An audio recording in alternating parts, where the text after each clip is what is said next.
नमस्कार दोस्तों, संभव दूत में आपका स्वागत है। आप देख रहे हैं संभव दूत न्यूज। सत श्री अकाल, आदाब। मैं हूं महेश कुमार।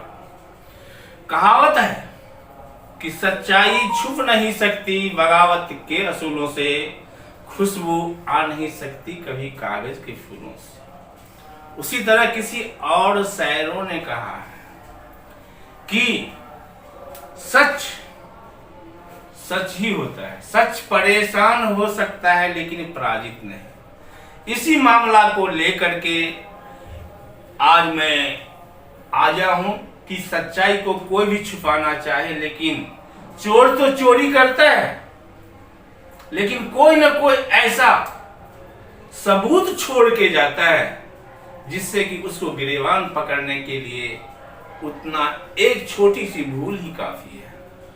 वही भूल आज मैं बात कर रहा हूं एक गरीब इंसान की, जो कि शासन और प्रशासन पे भरोसा किया, कानून पे भरोसा किए और 2009 से आज 2023 हो गया, यानी 14 वर्ष। राम जी का भी वनवास हुआ था तो 14 वर्ष का है। 14 वर्ष के बाद आज राम जी त्रिपाठी विजय की ओर जाते हैं और उनके विरोधी जेल में जाएंगे। त्रिपाठी जी से मैं ये पूछना चाहता हूं कि आप तो बहुत परेशान हुए, आप पे बहुत तरह का इल्जाम लगाया गया, लेकिन ऐसा कौन सा सबूत, कौन सा गलती आपके प्रतिद्वंदी वकील भाई साहब सीपी सिंह जी फंस रहे हैं? और मालूम पड़ा है कि 2 महीने से उन्हें पुलिस ढूंढ रही है, लेकिन कहां है, लापता है, नीचे है या ऊपर है या पहाड़ के खोह में समाधि में बैठे हैं, वो तो भगवान जाने। मैं त्रिपाठी जी से ये पूछना चाहता हूं कि कौन सा ऐसा खड़ा खोट है कि जिसके कारण आपको विजय मिलने वाला है। नमस्कार दोस्तों, मिश्रा जी ने सही कहा कि राम जी को 14 साल का वनवास, मैं 14 साल से वनवास भुगत रहा हूँ। मैं आपको बता दूँ, ये रजिस्टर्ड एग्रीमेंट है जो कि सीपी सिंह और नीलम सिंह के बीच में बना हुआ है। इसमें अप्रैल 2008 एक शब्द लिखा है, अप्रैल 2008 पहले ही पेज पे, और लास्ट पेज पे 11 अप्रैल 2008। इसका मतलब पूरा डॉक्यूमेंट अप्रैल महीने में बन गया। अब बन तो गया, लेकिन अब इसका फ्रैंकिंग नहीं हो रहा है, सादे कागज पे बना है। फ्रैंकिंग नहीं हो रहा है तो इनवैलिड है, इसकी कोई वैल्यू नहीं। अब सीपी सिंह 16 महीना दौड़े और इसको 16 महीने के बाद बेसन कोतलिक बैंक झंडा बाजार ब्रांच वसई वेस्ट, वहां पर उनकी विजय हासिल हुई। इस अवैध दस्त को उन्होंने फ्रॉड ढंग से वैध करा लिया, यानी कि फ्रैंकिंग करा लिया। लेकिन समय बदलता है, परिवर्तन संसार का नियम है। एक समय आया, महाराष्ट्र पुलिस, पूरे देश में जितने राज्य हैं सब राष्ट्र और ये महाराष्ट्र, यहाँ की पुलिस सक्रिय है, बंद केस को भी तपासती रहती है। उन्होंने तपास किया तो ये मालूम पड़ा कि महावितरण कंपनी, जहां से लाइट बिल चेंज होता है,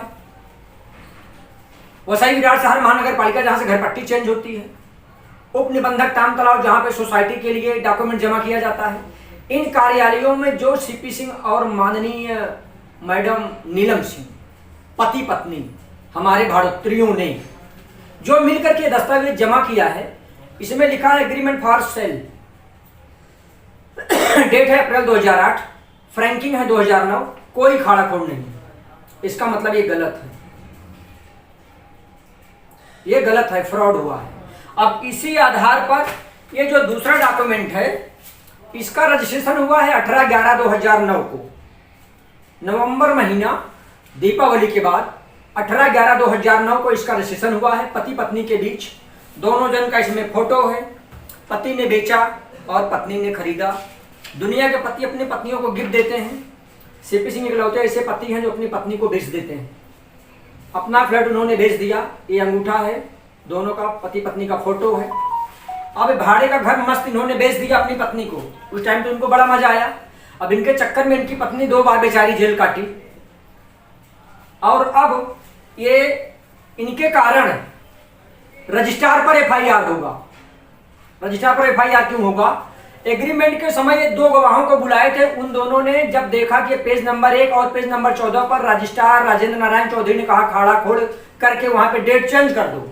दोस्तों, ये भ्रमित करने वाला इकलौता एग्रीमेंट है। इतना बड़ा घोटाला तेलगी का भी नहीं था और इतना बड़ा शार्प माइंड धरती पर किसी का नहीं है जितना बड़ा सीपी सिंह का है। सीपी सिंह ने क्या किया?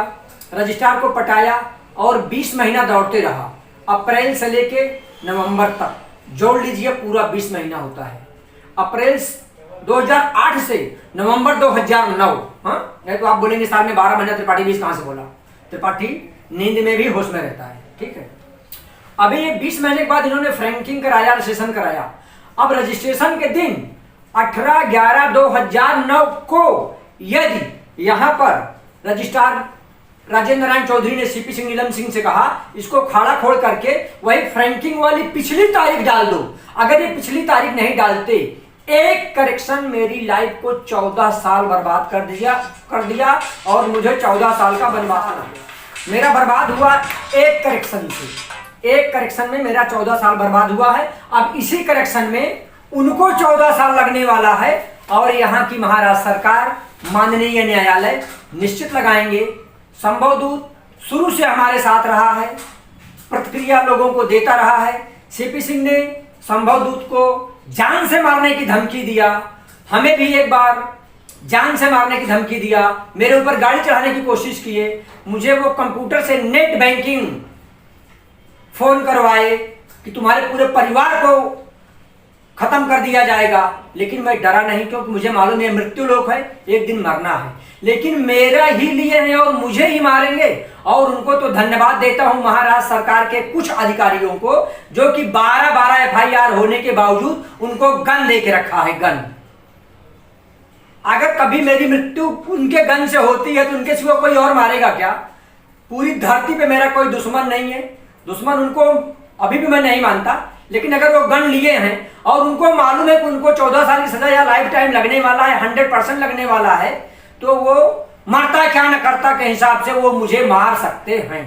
मिश्रा जी, और कोई सवाल है तो आप करिए। ये दोनों एग्रीमेंट मैंने आपके माध्यम से संसार की सारी जनता को दिखा दिया कि पढ़ा लिखा एक वकील किस तरह से चीटिंग फ्रॉड करता है और किसी की लाइफ बर्बाद करता है, किसी को रोड पे लाके छोड़ता है, किसी को जेल में डालने की कोशिश करता है। और जब उसको उसकी पत्नी के साथ 2 बार जेल में डाला गया तो उसके लोग मेरे पास आए और बोले उसके छोटे छोटे बच्चे हैं। क्या मेरे छोटे बच्चे नहीं थे? और अभी ओल्ड एज में उनको जेल में ही पूरी लाइफ बिताना है। कुछ और सवाल है तो आप हमसे पूछिए। बस देखे कि रामजी त्रिपाठी अपने 14 साल के जो दुखी जीवन बिताए वो आप लोगों के सामने प्रस्तुत किए और बाय प्रूफ कि इनके साथ धोखाधड़ी हुआ। धोखाधड़ी करने वाले कौन थे? वकील सीपी सिंह, जो कि एक दबंग थे। एक जमाना था कि तुलिंज पुलिस स्टेशन में और नाला सुपारा वेस्ट के पुलिस स्टेशन में उनकी तूती बोलता था और वही ने मुझे धमकी दिए थे कि यहाँ का जितना वकील, पुलिस ऑफिसर, नेता है वो मेरे पाँव के नीचे है। मैं बोल दिया था वही टाइम पे कि मैं परशुराम की अवतार ब्राह्मण की बच्चा हूँ, महेश कुमार मिश्रा मेरा नाम है, मैं नहीं झुकूंगा। लेकिन एक दिन आएगा सीपी सिंह के मैं तुमको झुका दूंगा। और वही सत्य के बल पे मैं चला और अभी भी सत्य पे ही चलता हूँ और सत्य का ही विजय होता है। अगर मुनि तरुण सागर जी की आपको वक्तव्य याद होगा तो वकील और तवायफ को उसने एक तराजू में तौले हैं। तो मैं शासन प्रशासन से एक कहना चाहता हूं, नितिन गडकरी जी का कहना है कि अगर न्याय के फैसले में लेट होता है तो कहीं न कहीं भ्रष्टाचार की बू उससे उत्पन्न होती है। लेकिन सच्चाई छुप नहीं सकती, सच्चाई पराजित नहीं हो सकती। भले कष्ट झेलना पड़ता है सच्चाई को, लेकिन विजय अंत में होता है और अंत में विजय आपका ही होगा, ये मैं भगवान से भी दुआ करता हूँ। और आपकी मेहनत, लगन और मेहनत में जो दुख काटे हैं आप, उसको तो मैं वापस नहीं कर सकता हूँ। जय हिंद, जय भारत। नमस्कार दोस्तों।